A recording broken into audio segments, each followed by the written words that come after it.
बिनि उनावहाय मा खालामदों बियो प्रसार खालामदों बिनि जोनोमाबो मा होनना समखौ नेदों Galatians chapter number 4 verse number 4 when the time has fully come God sent forth his only begotten son born of a woman होनना बुंदों जेब्ला समा सम्पूर्ण जादों अब्लासो जिसुखौ इसोरा थिनहरदों समखौ नायनांगौ मुगाखौ नायनांगौ Bible is full of biblical blueprint इसोरा मा होनदों बाइबेला पुरा संसारा बबे मुगाजों दावबायलांनांगौ बिनि ब्लुप्रिन्टआ बाइबेलाव दङ बेनिखायनो बे सम मथेसो जायो जिसुआबो थिग समाव फैदों बिनि खामानि मावनायाबो प्रसार खालामनो थिग समाव खालामदों आरो बियो प्रसार खालामनानै मानसिफोरजों मिथिजानो थाखाय मा होनदों नोङो सिरिथा हामबायना सिरिथा सम जाथ'वाखै दानो बुंथ्राबाय थानाङा समखौ नेयो मुगाखौ नायो इसोरा मुगा हिसाबै खामानि मावो बेनिखायनो इसोरा जोंखौ मा मुगाखौ नायनानै थाबायनो थिनदों नोंसोरो आगदा आखि गोजौ गाहाय उन सिगां बोथोरखौ नायनानै जिउजों थाबाय मानोना बोथोरा गाज्रि जाबाय बोरैहाय जों सिनायगोन बे मुगाखौहाय जिउजों थाबायाब्ला जों बे मुगाखौ सिनायनो हाया बेनिखायनो जिउआव थानाय मानसिफ्रा आं मैयाबो मोनसे खोथाखौ बुंदों जिउआव थानाय मानसिफ्रा आन्दाज मोनो जिउआव थानाय मानसिया बोथोरखौहाय गियान दृष्टिजों नायो मेगननि नोजोरजों नाया मेगननि नोजोरा मा बे मेगननि नोजोरा बे धकेबाज सोरबा स्लिम देलायना फैबाबो सेंग्राफोरबाबो सिख्लाफोरबाबो स्लिम मोजां गाननाय जोमनानै फैयोब्लाबो जों बेखौहाय जोंनि इमप्रेसना आलादा जायो जायहा मोजां एकदमबारे वेल टु डु पार्सन जेरैबो आखा फाखा जेरैबो साबसिन हामसिन अब्लाबो गामसा फुराना ओमफ्राय गिन्जि मोनसे गानना फैबाबो इमप्रेसना आलादा जायो बे मेगना धकेबाज जोङो बेजों सोलिनो नाङा बेखौ नांगौ जोंनो नाथाय बेजोंल' नङा जे बेखौ जों मेगनजों नुयो बेखौ जोंनि गियान दृष्टिजों जों नायनांगौ evaluation must be done by the wisdom vision जों नायनांगौ बेनिखायनो बे विजडमनि भिजनखौहाय गियान दृष्टिखौ सैताना बन्द खालामनानै दोननाय जाहाथे नुब्लाबो दा सिनायथों आरो खोनायोब्लाबो दा बुजिथों जिसु ख्रिस्ट'आ जेब्ला बे मुगायावहाय थाबायदोंमोन गावनि समावहाय थाबायनायाव गासिबो सिस्टेमखौ बे बुजिदों आरो सम बादि बे खामानि मावदों आरो सम बादि exactly when to say what बबे समाव मा बुंनांगौ बेखौ बुंदों बियो आरो उननि समावहाय जेब्ला बे थांनांगौ सम जादों बे समावहाय मा बुंलांदों नोंसोरो जिउआव थाबाय आरो जिउआव थाबायोब्ला नोंसोरो आंनि फैफिननाय समाव मा जागोन बेफोरखौ नोंसोरो नुजोबगोन चैप्टार नम्बर 24 जोंनि टीम 2 नि स्पिकाराहाय बे बाथ्राखौ मैयानिफ्रायनो मोजाङै टन्न मोनफा बियो डिवाइड खालामनानै क्लासिफाइ खालामनानै बुंबोगासिनो जुदि नोंथांमोना मोजां खोनासंदोंब्ला मोजां बोसोन मोनगासिनो आं जोबोद बाख्नायो जोबोद गोजोननाय जोंनि गेजेरावहाय आङो प्रथमबार सासे आंजों लोगोसे बेबायदि प्रिचिं खालामग्रा मानसिया सासे मोजां मा होनगोन स्टैंडार्ड लेवलनि आरो मोनसे एकाडेमिक लेवलनिफ्राय बेबायदि प्रसार खालामनाय आरो जिउआवबो मोजां गोग्गोम नोंथांमोननि गेजेराव बेबायदि मानसि ओंखारनायखौ आं जोबोद गोजोननाय मोनदों इसोरा बाख्नाय जाथों बे नोंथांमोननि आरजनि फिथाइ प्रेज द लर्ड बेनिखायनो जोबोद गोजोननाय मोनो मानोना जोंनि टीम 2 नि स्पिकार बिथां रिंखां Basumatary thank you very much नोंथाङा गुबुन मोनसे दहाय टेस्टिमनी होनायावबो जोबोद गोसोआव दांदों जिउआव मोनसे बेबायदि समनिफ्राय गावनि इसोरनि लिंनायखौ बे खोनासंनानै जिउनि थोननाय बादि आवगायनायखाय दिनैहाय इसोरनि रायजोआव बेबायदि गसंनानै नोंथांमोनखौहाय जोथोन लानो थाखाय बेबायदि आं आसा खालामो आंनि आर'जआ अरायबो सम बिदिनो थागोन जे अरायबो सम जोंनि बर' हारिखौ दैखांनायावहाय धोरोमाबो जोबोद इम्पर्टेन्ट प्रेज द लर्ड समाज सिबिग्रा मानसि थानांगौ धोरोमखौ दिन्थिग्रा मानसिबो थानांगौ धोरोमनि लामायावहाय बेजों लोगोसे जोंनि न'खर बोखांग्रा मानसिफ्राबो थिग जानांगौ आरो समाज लेभेलाव मावग्रा मानसिफ्राबो थिग जानांगौ आरो धोरोमारि लेभेलावबो जोङो थिग थाक खालामब्ला जोंनि समाजावहाय गोबांथार गोहोम जिरायो हालेलुया बेनिखायनो इसोरा बोर होथों जोङो मा खोनादों बेयावबो जों बेयाव नुनो मोनो जे 24 आवहाय मा लिरदों होनना बुङोब्ला मेथ्युनि चैप्टार नम्बर 24 आवहाय मा जागोन गासिबो नोंसोर नुजोबगोन होनना बुंदों दिनै जिसु ख्रिस्ट' मा बुंदों आरो मोनसे खोथाबाव आरोबाव It should be like a day of Noah. Noahनि दिन बादि जानांगोन Noahनि दिना मामोन actually the Nephilims manipulation of the divine beings with the human मा होनगोन मानसि जाथिजोंहाय सोरगोदूतफ्रा फैनानै जेखौ जोङो Genesis chapter number 6 आव जों नायबा मोननो हायो sons of God बाइबेलावहाय सोरगोदूतफोरखौबो sons of God होनना बुङो जोङो जेब्ला लटनि नखरखौ नायो लटनि न'आव नायनाय समावबो सोरगोदूतआ मानसि महर लानानै फैदों मानसिजों समान जानानै फैदों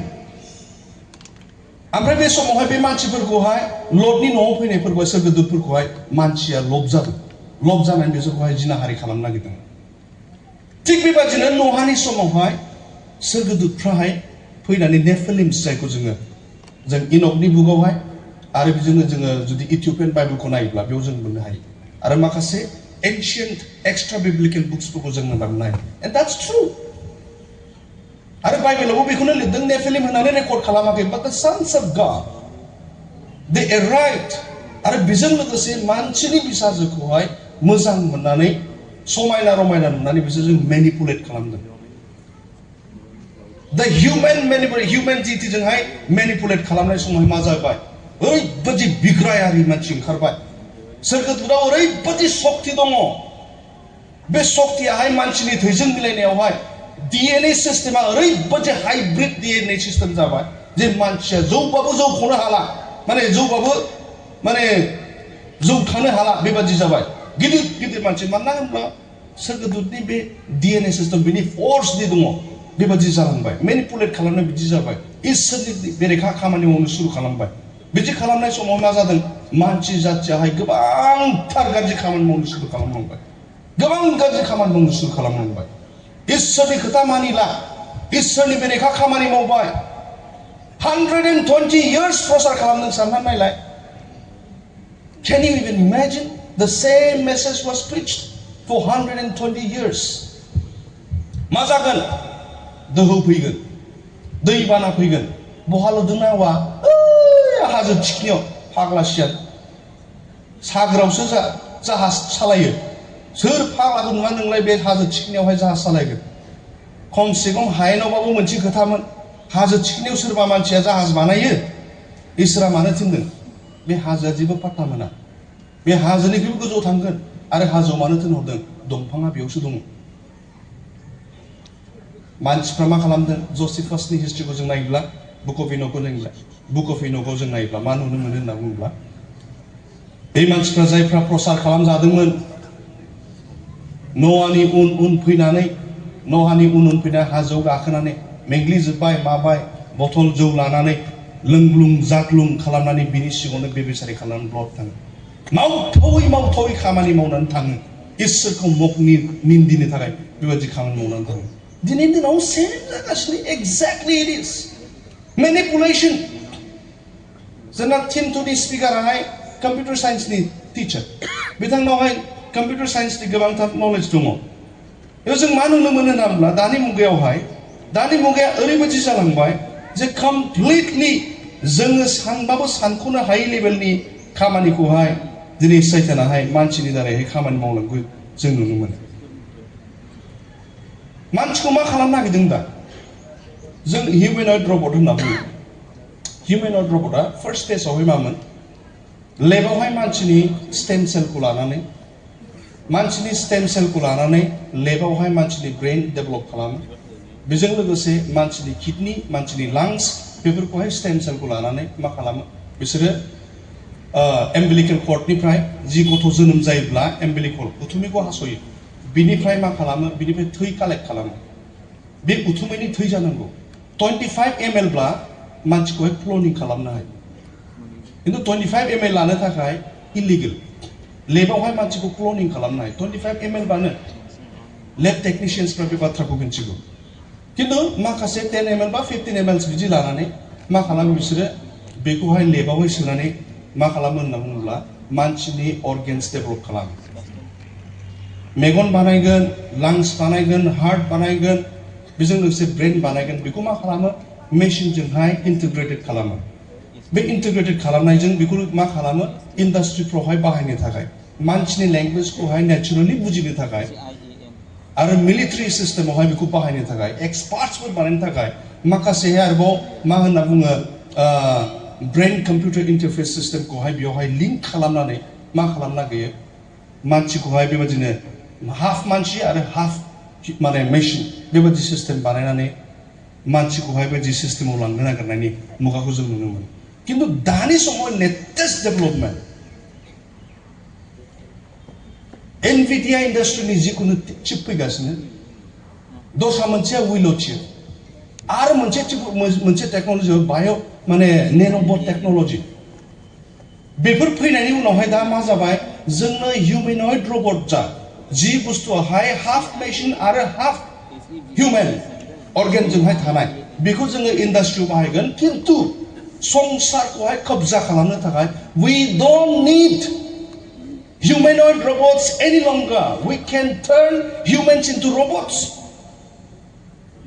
मैयानिफ्राय जोंनि स्पिकाराहाय एल्गरिदमनि खोथा बुंबोगासिनो It's not a मामुलि thing. जानला मानला लानो नाङा बेखौ नोंनि फेसबुकआ नोंनि वाट्सएपआ नोंनि गुगल जी माबाया बेयो सेस AI इन्टारप्रेटेड गोजा नोंनि अनलाइन बिहेभियरखौ ओरैनो सिनायो फर एग्जाम्पल नोङो एखमबा समावहाय मबाइला खाथियाव दङ डाटायाबो अन दङ आरो डाटा अन गैयाबाबो जेबो अरजाया बाटा सेन्देलनि खोथा रायलायबाय था पेन्टुलेन्सनि एकदमबारे जिफोरनि खोथा रायलायबाय था पार्क एभिनिउ जिनि खोथा रायलायबाय था एडिडास जुथानि खोथा रायलायबाय था नेक्स्टआवहाय 5 मिनिटनि उनाव नोङो नोंनि फेसबुकखौ खुलिदो नोंनावहाय एडिडासनि माने एडभार्टाइजमेन्ट फैगोन ना फैया एल्गरिदमनि थ्रुयैहाय नोंनि ह्यूमेन बिहेभियरखौ स्टाडि खालामो We are already into that level of situation. टेक्न'लजिया जोंनि साइन्स एन्ड टेक्न'लजि बे लेभेलसिम थांबाय दानियेला मा बुंदों बेनिखायसो जोबनायनि समावहाय ख्रिस्ट'नि फैफिननांगौनि सम खाथि जायोब्ला मानसिनि ब्रेना ओरैबादि एडभान्स जागोन होनना बुङो थांलाय फैलाय ओरैबादि speed They will grow in knowledge. मावफेरै खामानिखौ मावगोन दिनैनि दिनावहाय बिदि जानानै दङ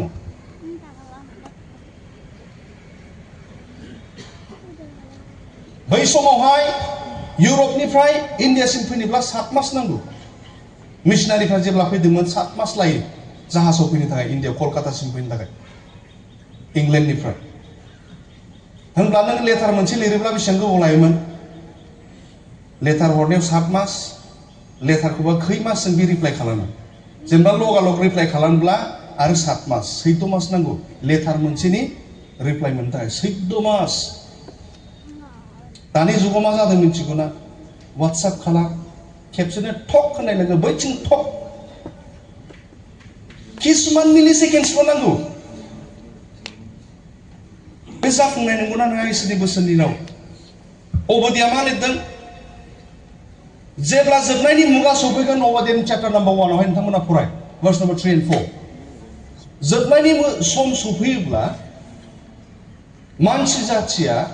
गावखौनो गाव ओरैबादि गोग्गा खालामगोन नख्राङाव बिरगोन दाउ खुरुवा बादि बिरलांनानै मा खालामगोन दुगा खालामगोन एबार आंखौलाय सोरथो हायेनाव थिनहरफिननो हागोन बालाय दुगा खालामगोन आरो हाथरखिफोरनि गेजेराव गावनि बासा बानायना लागोन अबदियाखौ एकदम मानसिफ्रा उदै फुरि फुरि जिग' मिनिदों मानसिया फाग्ला सियान 5 फुटबो बिरनो हाफेराखै बहा सब नख्रां सायाव बिरबायनानै हाथरखिनि गेजेरावहाय गावनि न'खौ लुबायबायगोन फालाय दिनै जोंनि दिनाव बे जागोन ना जायाखै सप्तासेयाव 2-3 इलन मास्कआहाय स्पेस क्राफ्ट होनहरो मा खालामदों मानि थाखाय स्पेसआवहाय अरबिटआवहाय स्पेस स्टेशन बानायगासिनो मानसि जातिखौ लांनायनि प्लान एखमबा मार्सआव थांगोन एखमबा जुपिटाराव थांगोन एखमबा अख्राङाव थागोन होनना बुङो स्पेस रेसनि जामानायाव जों दङ दा कनसेप्टआ मा that we will leave this earth and settle down over there जोङो बेखौ नागारनानै बैयाव थांगोन होननानै बयबो बेखौ लानानै गोग्गा खालामगासिनो जों बे एजआव दं दा किन्तु जों बेखौ नुयोब्लाबो जों मानो सिनायनो हाया इसोरनि बिसासि मानसिफ्रा जों इसोरनि बोसोनखौ जिउजों थाबायनानै जिउनि एडभाइसजों गोथार जिउनि एडभाइसजों जों नायागौ माने जों बेफोरखौ सिनायनो हाया बेनिखायनो बेफोरखौ जों सिनायनोब्ला बे मुगाखौ जों सिनायनोब्ला आरो बे मुगाखौ सिनायनानै एक्जेक्टलि हाउ वी हेव टु बिहेव बेबादि जों जिउआव थाबायनोब्ला जों गोथार जिउजों दैदेनजानाया उचित प्रेज द लर्ड हालेलुया बेनिखायनो गोबांथार आरो दंबावो